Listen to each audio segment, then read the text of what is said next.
تاج محل کے ذکر آتے ہی ذہن میں سفید سنگ مرمر، بلند و بالا مینار اور خوبصورت گنبد و محراب سے آراستہ عمارت آ جاتی ہے، جو محبت کی نشانی کے طور پر دنیا بھر میں مشہور ہے۔ لیکن آج کل آگرہ میں یہ تاریخی عمارت ایک نئے تنازع کا شکار ہے۔ کچھ شدت پسند افراد کا دعویٰ ہے کہ یہاں پہلے مندر ہوا کرتا تھا، جس کے شواہد اب بھی تہہ خانوں میں موجود ہیں۔ اس لیے وہ ضلعی عدالت اور بعد میں الہ آباد ہائی کورٹ سے رجوع کر چکے ہیں، جس نے حکومت اور آثار قدیمہ کے محکمے سے جواب بھی طلب کر رکھا ہے۔ تاریخ دانوں کا کہنا ہے کہ تاج محل کی تعمیر شاہ جہاں کے دور میں ہوئی اور یہ مکمل طور پر مغل طرز تعمیر کی علامت ہے۔ اوک نامی وکیل نے دعویٰ کیا کہ تاج محل اصل میں 12ویں صدی میں بنایا گیا ایک مندر تھا، لیکن معتبر مورخین نے اس نظریے کو مسترد کیا اور تاریخی شواہد کے مطابق یہ مغل دور کی عمارت ہے۔ ڈاکٹر روچیکا شرما کے مطابق ایسے دعوے محض من گھڑت کہانیاں ہیں جو ہندو توا نظریات رکھنے والے افراد کو فروغ دینے کے لیے پھیلائے گئے ہیں۔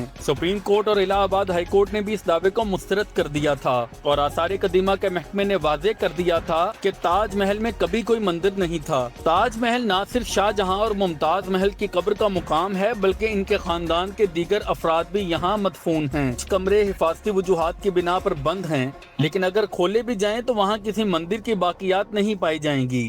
یہ عمارت آج بھی دنیا بھر کے سیاحوں کے لیے سب سے پرکشش مقام ہے اور محبت کی علامت کے طور پر ہر دل میں زندہ ہے۔ ایک مشہور شاعر کے شعر کی طرح، ایک شہنشاہ نے بنوا کر حسین تاج محل، ساری دنیا کو محبت کی نشانی دی ہے۔ تنازعات کے باوجود تاج محل کی یہ شناخت محبت اور فن تعمیر کی ایک لازوال مثال کے طور پر برقرار ہے، اور اس کے چاہنے والے امید کرتے ہیں کہ یہ محبت کی نشانی ہمیشہ زندہ رہے۔